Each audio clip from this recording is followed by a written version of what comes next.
we explore how the Queen has managed some of her greatest trials and tribulations. Anything that could go wrong did go wrong. It was like slap, slap, slap across the face of the royal family. From scandal and disaster... The flames seem to be 200 feet high. She's standing there, this small figure in a raincoat. You could see it in her face. The emotion was palpable. To tragedy and murder. My brother and I were up the castle, and we actually heard the bomb go off. We were to smithereens. And of course, there was nothing left. And find out what it takes to be Queen when your family and the nation are tested to the limit. She is. She's getting out of the car. Nobody knew what the reaction was going to be. It was a very dangerous time for the royal family. Being queen, being monarch. Grenfell Tower, June 2017. The worst residential fire in the UK since World War II. 72 people were killed. Dozens more were injured.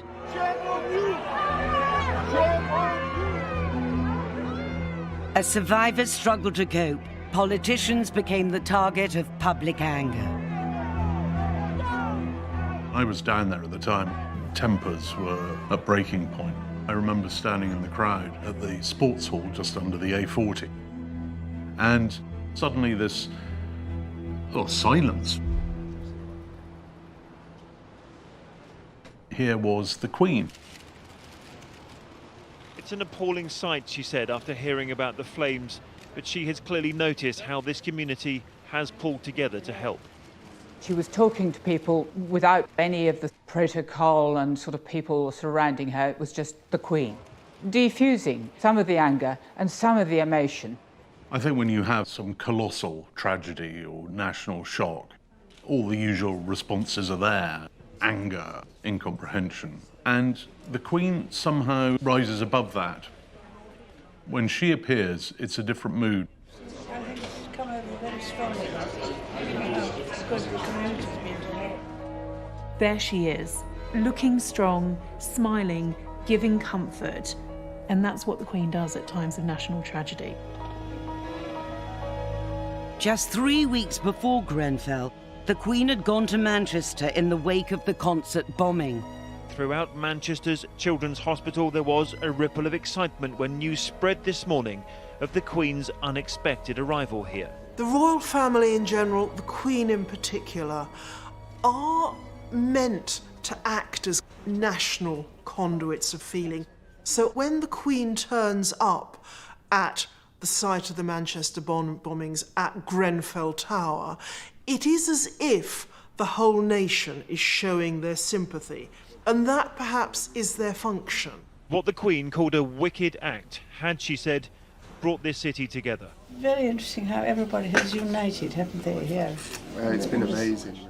I think the thing with the Queen is that she's always herself. She's not some actress putting on a part.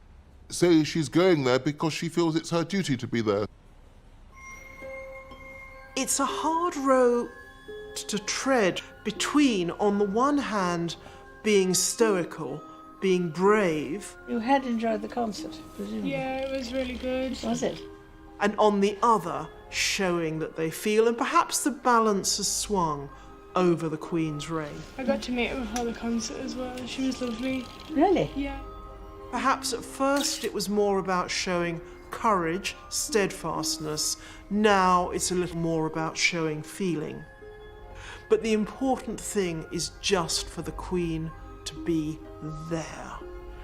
It's almost like, as the mother of the nation, as she is supposed to be, you just want Mummy to be there in times of national trouble. By rushing to Grenfell and Manchester immediately after those disasters, the Queen got the mood of the nation right. But 50 years earlier, her judgment was not as sure. On the 21st of October 1966, a slag heap collapsed upon the South Wales mining village of Aberfan, engulfing the local primary school. The school lay in the direct path of the disintegrating man-made mountain. 144 people were killed, 116 of them children. Their children were buried in that mud. Mud almost filled the classrooms. With shovels, if necessary, with bare hands, they pitted themselves against the uncounted tons of slimy filth.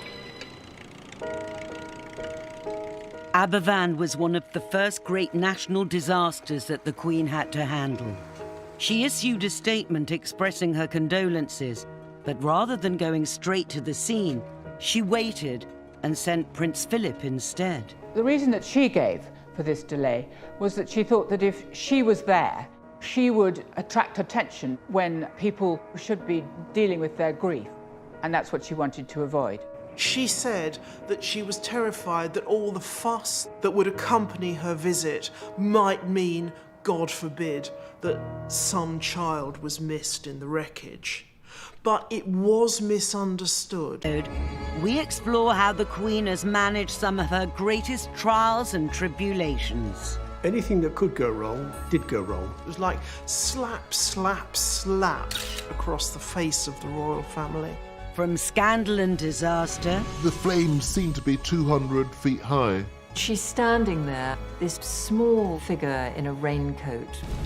You could see it in her face. The emotion was palpable. To tragedy and murder. My brother and I were up the castle, and we actually heard the bomb go off. Blew it to smithereens. And of course, there was nothing left. And find out what it takes to be Queen when your family and the nation are tested to the limit. She is. She's getting out of the car. Nobody knew what the reaction was going to be. It was a very dangerous time for the royal family. Being Queen, being monarch. Grenfell Tower, June 2017. The worst residential fire in the UK since World War II. 72 people were killed. Dozens more were injured.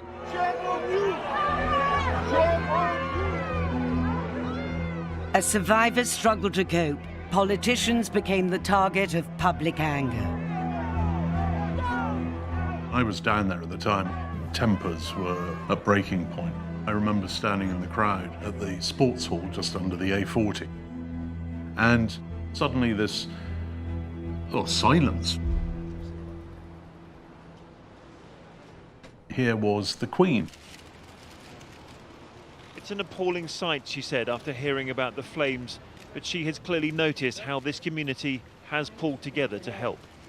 She was talking to people without any of the protocol and sort of people surrounding her. It was just the Queen, defusing some of the anger and some of the emotion. I think when you have some colossal tragedy or national shock, all the usual responses are there. Anger, incomprehension. And the Queen somehow rises above that. When she appears, it's a different mood. I think it's come over very strongly. It's good that the community's been to help. There she is, looking strong, smiling, giving comfort. And that's what the Queen does at times of national tragedy. Just 3 weeks before Grenfell, the Queen had gone to Manchester in the wake of the concert bombing. Throughout Manchester's Children's Hospital, there was a ripple of excitement when news spread this morning of the Queen's unexpected arrival here. The royal family in general, the Queen in particular, are meant to act as national conduits of feeling. So when the Queen turns up at the site of the Manchester bombings at Grenfell Tower, it is as if the whole nation is showing their sympathy, and that perhaps is their function. What the Queen called a wicked act had, she said, brought this city together. Very interesting how everybody has united, haven't they, here? It's been amazing, really. I think the thing with the Queen is that she's always herself. She's not some actress putting on a part. So she's going there because she feels it's her duty to be there. It's a hard road to tread between, on the one hand, being stoical, being brave. You had enjoyed the concert, presumably? Yeah, it was really good. Was it? And on the other, showing that they feel, and perhaps the balance has swung over the Queen's reign. I got to meet her before the concert as well. She was lovely. Really? Yeah. Perhaps at first it was more about showing courage, steadfastness. Now it's a little more about showing feeling. But the important thing is just for the Queen to be there. It's almost like as the mother of the nation, as she is supposed to be. You just want Mummy to be there in times of national trouble. By rushing to Grenfell and Manchester immediately after those disasters, the Queen got the mood of the nation right. But 50 years earlier, her judgment was not as sure. On the 21st of October 1966, a slag heap collapsed upon the South Wales mining village of Aberfan, engulfing the local primary school. The school lay in the direct path of the disintegrating man-made mountain. 144 people were killed, 116 of them children. Their children were buried in that muck. Mud almost filled the classrooms. With shovels, if necessary, with bare hands, they pitted themselves against the uncounted tons of slimy filth. Aberfan was one of the first great national disasters that the Queen had to handle. She issued a statement expressing her condolences, but rather than going straight to the scene, she waited and sent Prince Philip instead. The reason that she gave for this delay was that she thought that if she was there, she would attract attention when people should be dealing with their grief, and that's what she wanted to avoid. She said that she was terrified that all the fuss that would accompany her visit might mean, God forbid, that some child was missed in the wreckage. But it was misunderstood. A lot of people were incredibly critical. The monarchy doesn't care, etc. It was a huge national tragedy, and still the Queen did not show up. But now, Daily Mail journalist Robert Hardman believes there was another little-known reason the Queen didn't rush to the scene. What everyone I've spoken to about it says is that the Queen was really worried that she would let the side down. She didn't want to go there and make things worse for these families. She was a young mother. Prince Edward was a baby, and she knew she was going to be as overwhelmed as everybody else was. And the last thing people want is a sobbing Queen crying on their shoulder. The tragedy of Aberfan presented a dilemma for the Queen as leader of the nation. How much of yourself do you show when you are confronted with death, with trauma, with a disaster? Of course, you don't want to be seen as apathetic, but also we don't want to see the Queen collapse, unable to cope, overcome with emotion at times when we are looking to her to keep the nation together. Finally, 8 days after the tragedy and under mounting criticism, the Queen made the journey to Aberfan to pay her respects. When eventually she did go at the end of the week, you could see she was genuinely moved by the tragedy of it. When she actually arrived, she spoke with families. There was one woman who'd lost 7 members of her family, and the Queen just sat with her, quietly, saying nothing for half an hour. That was the Queen showing her humanity. The occasions when you see the Queen display her grief, those occasions are very few and far between. But you really do see that emotion in her face. She saved the situation, and I think the lesson was that it's really important to make an instant appearance and not to wait. The Queen learned from her mistake at Aberfan. Over the past 50 years, she's worked hard to make up for it, returning to the village 4 times to meet bereaved families. I think if you ask anyone who's worked with the Queen a long time to name her regrets, one that usually pops up is Aberfan. The Queen said that she has to be seen to be believed. It's one of her favourite mottos. But she has also to be seen to feel, to care.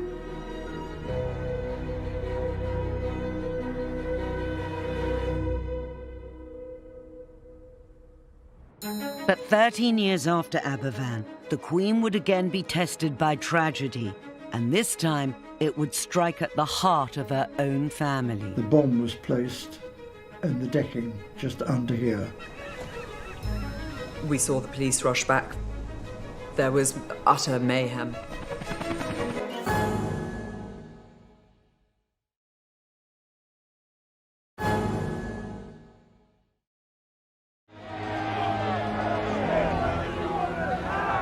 Winter 2019. Britain is bitterly divided by the Brexit crisis.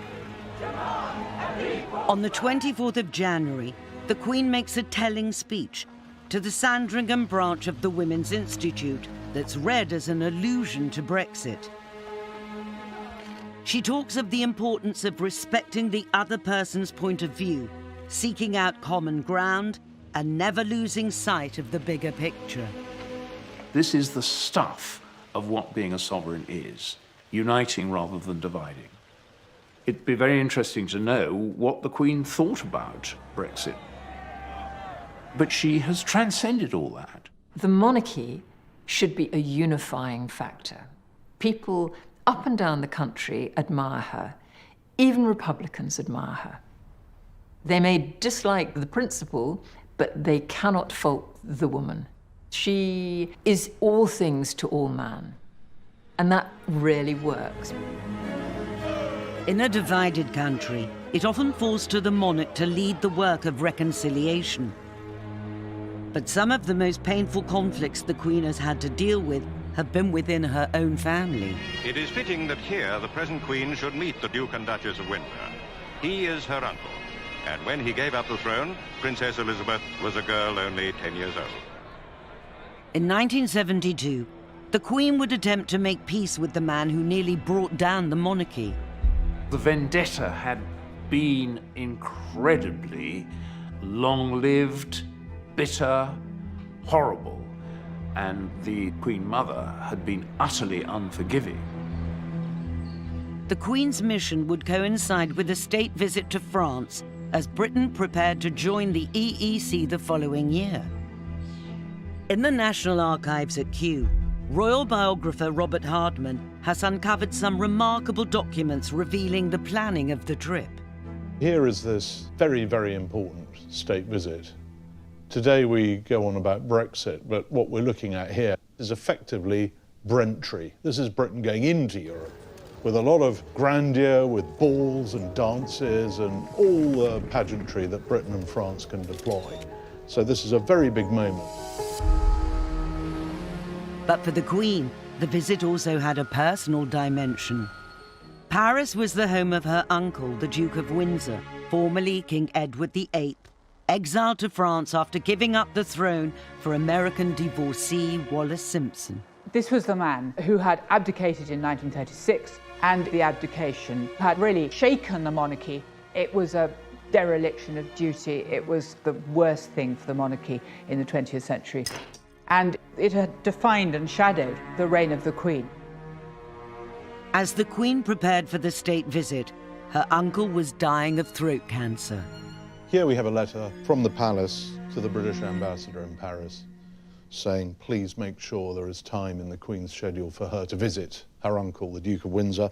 On the assumption that His Royal Highness and the Duchess are going to be in Paris during the visit, the Queen would like to pay them a private visit. The Duke of Windsor's very, very unwell. The Queen fully understands this may be the last chance she gets to see him alive. The Queen realized that for the sake of unity, to heal this terrible internecine family rift, that she should make a gesture to the Duke of Windsor at the very end of his life. But for the organisers of the state visit, the Queen's meeting with her uncle was fraught with danger. The embassy and at the Elysee Palace and at number 10, what they're really worried about is what happens if he dies either during or just before the visit. And this causes terrible diplomatic seizures. What we have here is a memo to the Prime Minister explaining all the various options. The reports of the Duke's health are becoming more discouraging. The Duke himself has recently cancelled a visit to Spain. Up to what point can he die without ruining the visit? What it boils down to is he can die some weeks before the visit, he can die after the visit, just can't happen during.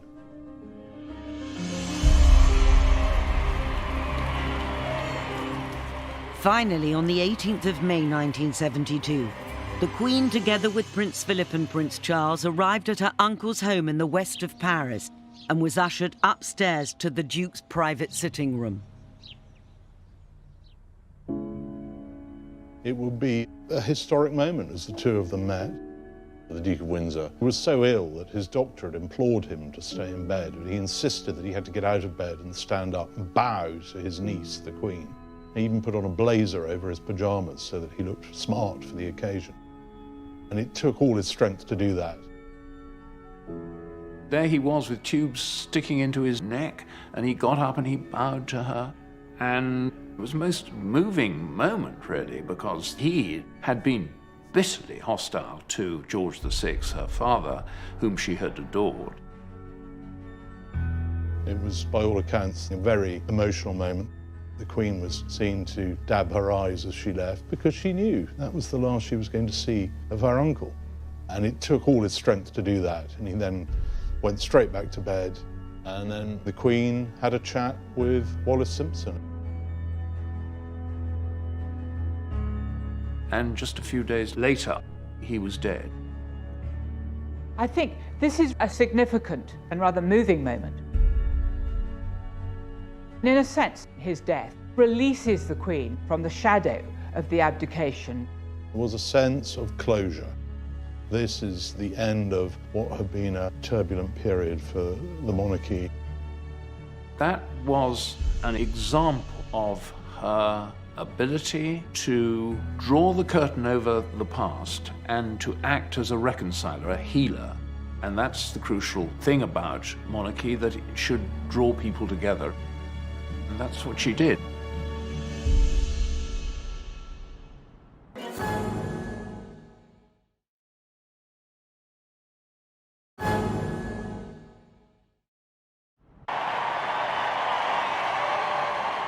Over the course of her reign, the Queen has acted as a unifying force for the nation. But 40 years after her truce with her uncle, the Queen would be called upon to perform an even more demanding gesture of reconciliation, making peace with a man who had overseen the murder of one of her closest relatives. Lord Mountbatten was Prince Philip's uncle, and also a very key player in the political, military, social life of the nation. And he was very close to the royal family. He was, after all, great uncle to Prince Charles, who worshipped him. Every August, however, Mountbatten was off the royal scene, gathering with his immediate family at their summer holiday home, Windsor Castle in the northwest of Ireland. The whole coast was so remote, quiet. It was blissful. It was one of the most enchanting places in the world. William Evans was Mountbatten's valet for 10 years and remembers his boss's love for the castle and its location. First morning of the holiday, he couldn't wait to get out to sea. Every second that we had was spent out lobster fishing. Shadow 5, my grandfather's fishing boat, was incredibly simple. There were no frills whatsoever, and he loved it. India Hicks, Lord Mountbatten's granddaughter, has spoken only rarely about the holidays she spent with her grandfather at Classy-Bourne. He would try and get as many grandchildren as possible to come every single day. And the excitement of when the lobster pot was pulled out of the water and you could smell it, that Irish smell and the salt water and the lobsters. But idyllic Classy-Bourne is just 18 miles from the border with Northern Ireland, and in 1979 the Troubles were at their height. It is extraordinary that just when tension and violence were at their most acute, Mountbatten still did his summer holiday in Ireland. All the family tried their best, but there was no way they would stop him going to classical. August the 27th, 1979 was a glorious day. Mountbatten and his extended family, including his daughter and twin grandsons, set out on Shadow 5. But just as they reached open water, tragedy struck. My brother and I were up the castle, and we actually heard the bomb go off.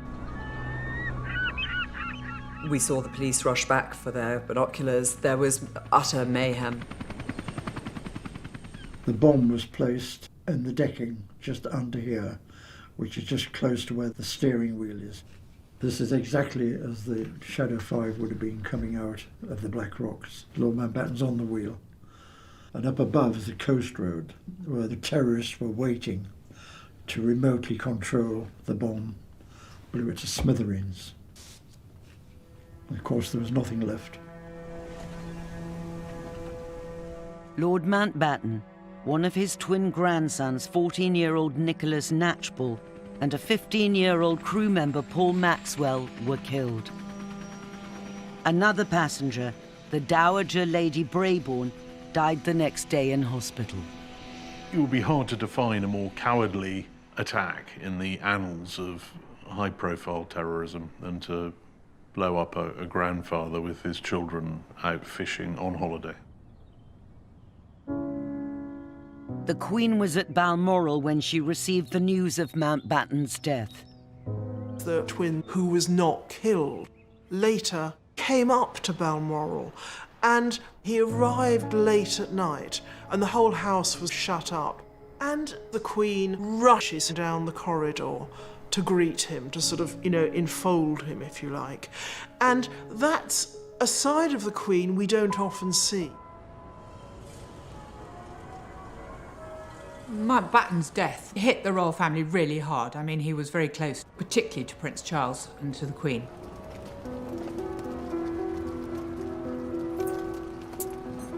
The day of my grandfather's assassination, of course, is embedded in my memory.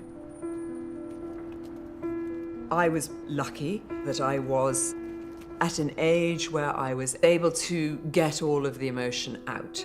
And so I am possibly able to look at it more in the eye than other members of my family who have never recovered. 19 years after Lord Mountbatten's assassination, the Good Friday Agreement brought the Troubles to an end. Martin McGuinness, an IRA commander at the time of Mountbatten's murder, would become Deputy First Minister of Northern Ireland. From childhood, the Queen has known that duty comes first. It trumps everything else. Whatever your personal, private feelings are, duty calls. And it may be that you're not feeling very well and you don't want to do something.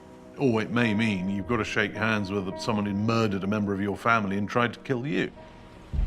He was second in the receiving line, and it lasted for just a moment. Extraordinary, nevertheless.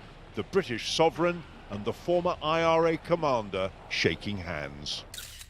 She showed magnanimity and astonishing political savvy in shaking hands with Martin McGuinness, the man who was probably responsible for the death of Lord Mountbatten. 2 years later, in 2014, the Queen invited Martin McGuinness to Windsor Castle for a state dinner in honour of the President of Ireland. As head of state, she is constitutionally bound to do what the state wants her to do, and if the state wants her to bury the hatchet, then that is what she has to do. We'll never know, probably, how privately she felt about it. Private grief is not allowed to trump public need for a political reconciliation. She has embodied the whole business of reconciliation in her own person. And that is really quite something in an age where old hatreds are extremely difficult to extinguish. Over the decades, the Queen may have mastered the art of diplomacy, but mastering her own family has always been more of a challenge. I do not know how the Queen coped with all those catastrophes. Boy, if you think it's horribilis now, just you wait.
1992 should have been a year of celebration, marking 40 years since Elizabeth became Queen.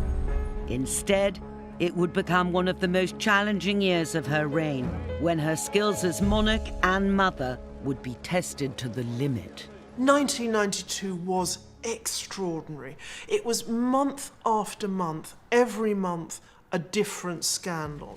It started in January, those pictures of Fergie and Steve Wyatt. Anne and Mark Phillips announced that they were to divorce. Divorce? Very mirror. Never been mentioned. Then there was the tour of India that was supposed to mark a reconciliation, and instead we saw Diana photographed ostentatiously alone. Andrew and Fergie split up. She's been accused of extravagance, bad taste, and an over-exuberant manner. The Squidgygate tapes, late-night conversation between Diana and her lover, recorded and broadcast to the nation. It was like slap, slap, slap across the face of the royal family. I mean, it just didn't stop. And the paparazzi were out there trying to get the photographs to go with all these stories. Fergie is photographed having her toes kissed by her financial advisor. Papers say the pictures show the truth about his relationship with the Duchess. What is your exact relationship with the Duchess of York? Could you tell me that, please? And they were all at Balmoral when the news broke. And the Queen had to come down to breakfast and see them all reading the papers. Some of the stories were really things you wouldn't have wanted to discuss much with your own family, let alone with the head of state. The Queen herself is reported to have said to a friend, "Where did I go wrong?" One event did more than any other to shatter the picture-perfect image of the royal family: a biography of Princess Diana by journalist Andrew Morton. There was a huge build-up to the Andrew Morton book, and I had an idea of what was coming, but not quite sure what the scale of it was going to be. We were told to batten down the hatches and try and deal with it as best you can. But how do you deal with something that is there in print? The book contained astonishing, intimate revelations about Diana's married life. Diana had spoken via an intermediary to Andrew Morton about the horrors of her marriage, about the coldness of the royal family, about everything that you would never, ever in a million years expect a princess to talk about. It went crazy. It was in Parliament.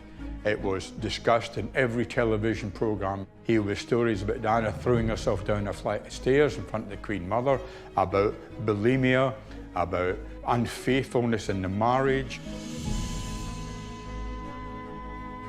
Royal advisors love to control as much as they can. Suddenly, here was evidence of a total loss of control. That was the real earthquake behind Morton. The problem that the Queen faced was that the younger generations of royals were not adhering to these high standards that she herself had set, and therefore she was being undermined. In the 1980s and 90s, managing the succession of family scandals would become one of the Queen's biggest tests of judgment. The Queen's style has been laissez-faire. Sometimes I thought too laissez-faire. There were many times when I was working for Princess Diana when I wished that the Queen would intervene more. And I think there were times when a bit more direction from above could have produced a much happier result. Sir Martin Charteris, who was her private secretary, said that the Queen could judge when things were going badly, and she worked to try and put them right. Not so good in taking initiatives, in doing something new. The Queen may have taken a hands-off approach to her family troubles, but later in 1992, she would face a disaster where she could do little more than react. I remember it was a Friday morning, and I got the call that there was a small fire at Windsor. I got a call from a local radio station at about 11:15 asking about the fire. And I said, "What fire?" And I didn't know anything about it. And I jumped in my car and got there in 35 minutes. And there were already something like 400 media outside.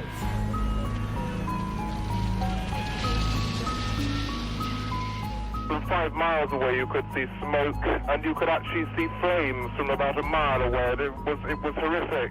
I was probably the first BBC reporter there, and it was just astonishing to see this seemingly impregnable building in flames.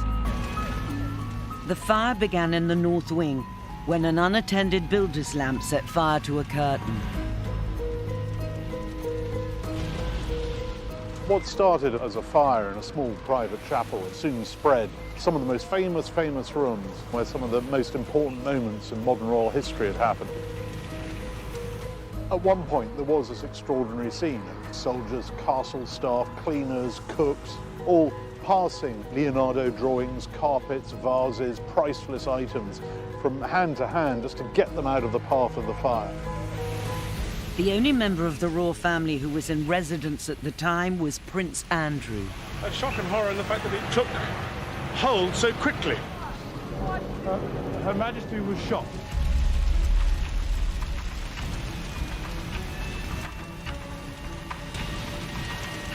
The Queen arrived to see the house which she'd grown up in, the place with so many memories, the place from which her family take their names, and there it was, going up in smoke. At one stage you thought, well, they've dampened it down, and the next thing, the Brunswick Tower right over in the northeast corner was like a chimney with flames shooting out.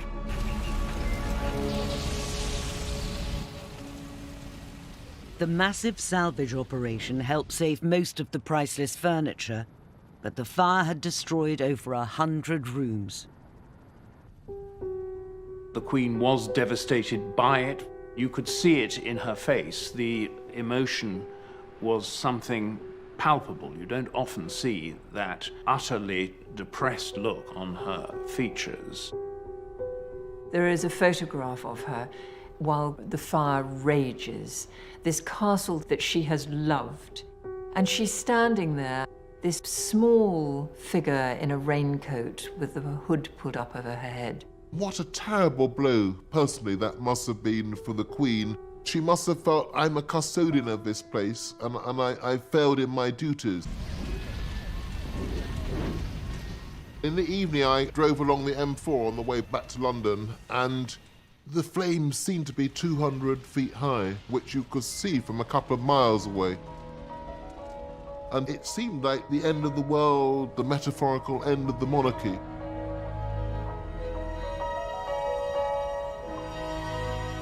Four days after the fire, the Queen delivered a speech at the Guildhall in London. It was being made to mark her Jubilee, but at the end of a year of scandal and disaster, it became a plea for understanding. She had a very bad cold, and she'd also breathed in quite a lot of smoke. She was having some difficulty speaking, and she said to her private secretary, I think I'd really rather ask the Duke of Edinburgh if he could deliver this. And her advisor said, no, look, I think you need to make this speech. 1992 is not a year on which I shall look back with undiluted pleasure. It's a speech that's remembered for two words in particular. It has turned out to be an annus horribilis. Or to transpose it into the Sun's charming argot, one's bum year. And I think she felt those two words really summed up the year that she'd been through. I sometimes wonder how future generations will judge the events of this tumultuous year. I dare say that history will take a slightly more moderate view than that of some contemporary commentators. I think that was another rare moment where you saw the vulnerability of this woman. She may be monarch, but she is still, underneath it all, a woman who feels and hurts just as we all do. I think everybody realised, yes, of course, various members of the royal family have made mistakes, things have been done that shouldn't have been done. But that speech and that moment summed up, this is a human institution. And it did have that effect of turning things around. But 5 years later, the Queen would face an even greater tragedy that would shake the monarchy to its core. The country was desperate for some sign of grief from this royal family. I think it's disgusting that they have not appeared or said a word. It was a very dangerous time, I think, for the royal family.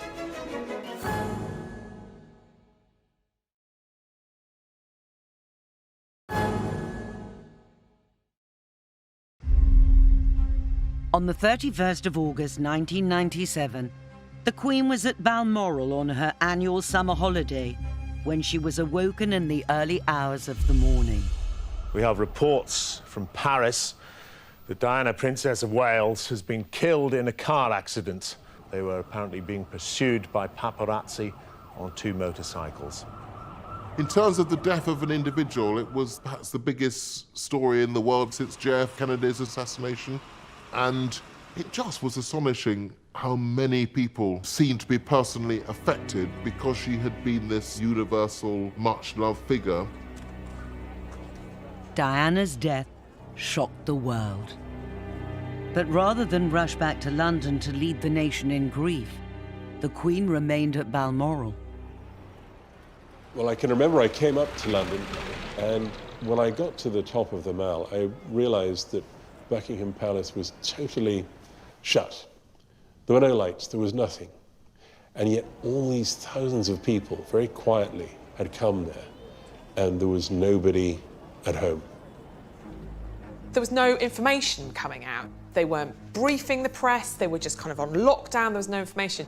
Clearly the country was desperate for some sign of grief from this royal family, who just seemed to be carrying on as normal. For the past 5 days, most of the royal family, including the Queen, have been 521 miles away at Balmoral, leaving the palace empty with no flag flying. People wanted to see the Queen. Where's our Queen? Where are you, ma'am? Where's our flag? Speak to us, Mom. Your people need you. Show us you care. Very, very, very disgraceful, I find their behaviour. Very disgraceful. What do you think, madam? I think it's disgusting that they have not appeared or said a word. I think it's a disgrace on the whole royal family. It was a very dangerous time, I think, for the royal family. It was perhaps the single clearest moment in her reign when she and her people were at odds. But since Diana's death, the real reason for the Queen's silence has become clear. That week after Diana died, the Queen, I think probably rightly, decided to stay in Balmoral to look after the boys, because the boys were her prime concern. They were very young, 12 and 15, and they'd lost their mother in the most horrifying of circumstances. I mean, the most horrendous tragedy for any family, but to have to play it out in the public gaze. She decided to keep the family very private and put her family first. In Diana's death, you saw a tragedy hit a family. They may have been royal, but they were just a family. Prince William and Prince Harry looked uncomfortable in front of the cameras, but this was their first opportunity to read for themselves the touching messages left for them by a grieving public. I think that outpouring of grief and shock took the royal family hugely by surprise. Certainly, I think the Queen was quite shocked and didn't really know how to deal with it. More than any other tragedy of the Queen's reign, the death of Diana was a conflict between her two roles. On the one hand, there's the public grief, and the Queen is expected to lead that. And on the other hand, a really terrible, traumatic tragedy for her as a private individual. And these two things meet in a way that they hadn't met before in her reign. Finally, 5 days after Diana's death, and as public anger was reaching boiling point, the Queen returned to London. There we see the Queen leaving Northolt now Airport on the way down from Balmoral. To me, the most significant turning point of the Queen's reign, and I was there covering it for the BBC live, was the day that she returned from Scotland. Wesley, what is the mood outside Buckingham Palace at the moment? It's extremely sombre mood and a very sombre scene. That there are literally thousands of people here.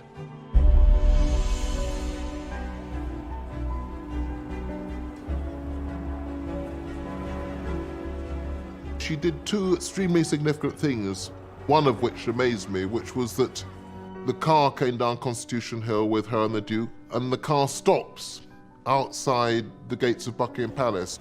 Looks as though the Queen is about to, she's getting out of the car, Wes, and is going to talk to people. It's extremely unusual. This is almost unprecedented. I think perhaps the last time the Queen was among her people outside the palace was the day the war in Europe ended.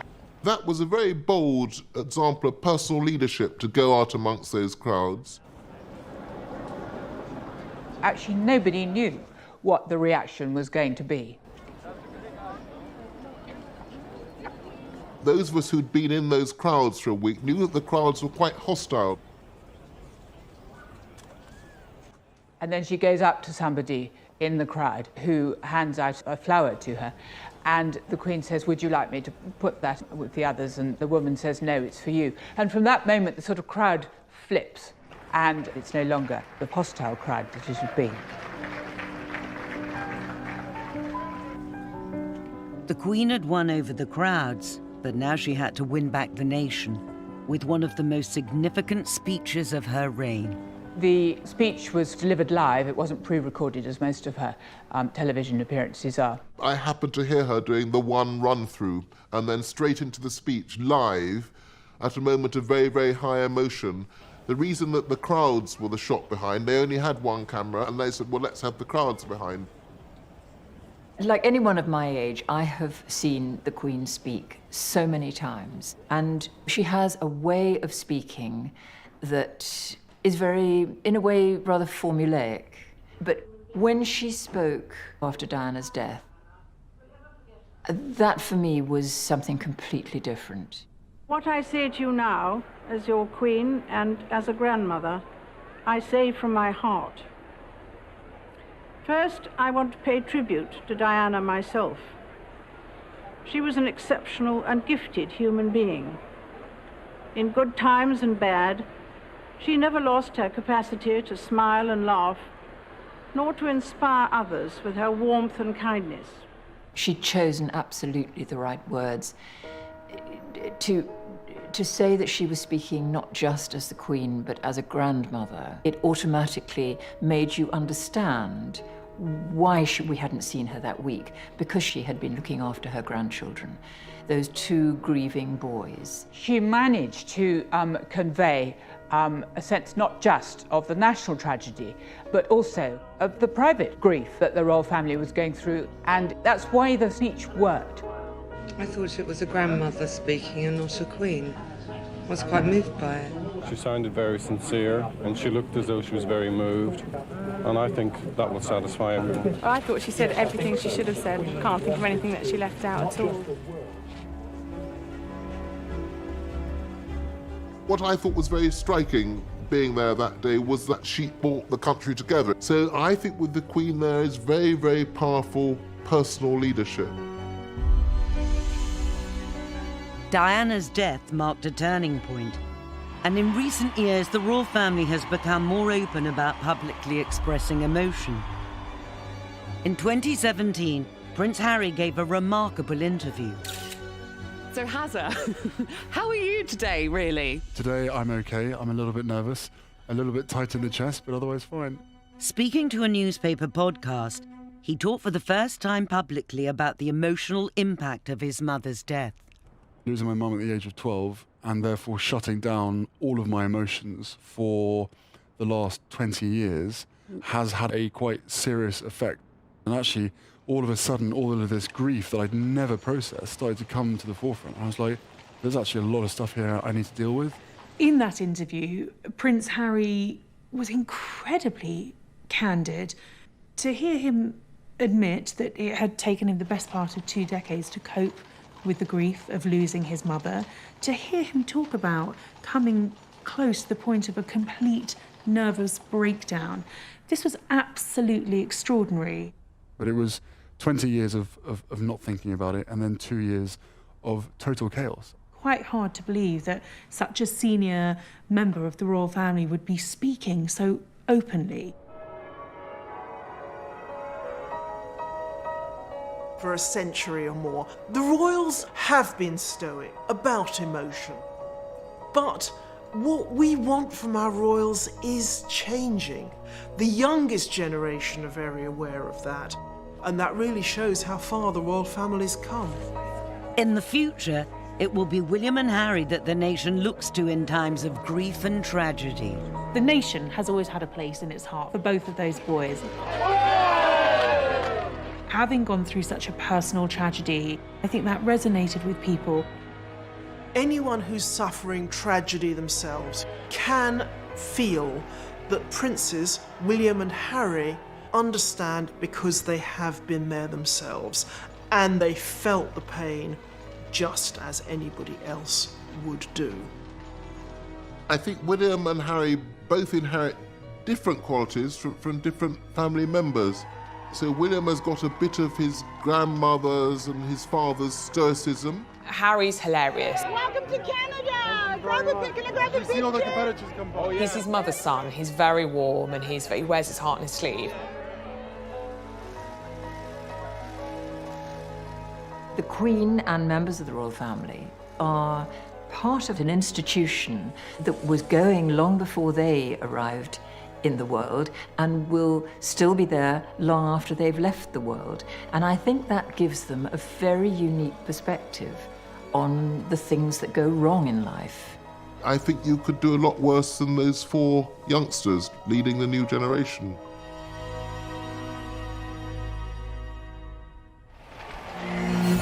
Next time, we examine just what it takes to hold the very top job. She's got a great personality, very much a character. The Queen's discretion is her secret weapon. She very, very, very seldom puts a foot wrong. The Queen puts up with many different people, but Ceausescu was too much for her. She made it quite plain. She's always going to be the most important person in a room, but she doesn't have a sense of importance. One of her favourite jokes is if a phone goes off, she says, "Oh, that must be somebody very important." 116 of them children. Their children were buried in that mud. Mud almost filled the classrooms. With shovels, if necessary, with bare hands, they pitted themselves against the uncounted tons of slimy filth. Aberfan was one of the first great national disasters that the Queen had to handle. She issued a statement expressing her condolences, but rather than going straight to the scene, she waited and sent Prince Philip instead. The reason that she gave for this delay was that she thought that if she was there, she would attract attention when people should be dealing with their grief, and that's what she wanted to avoid.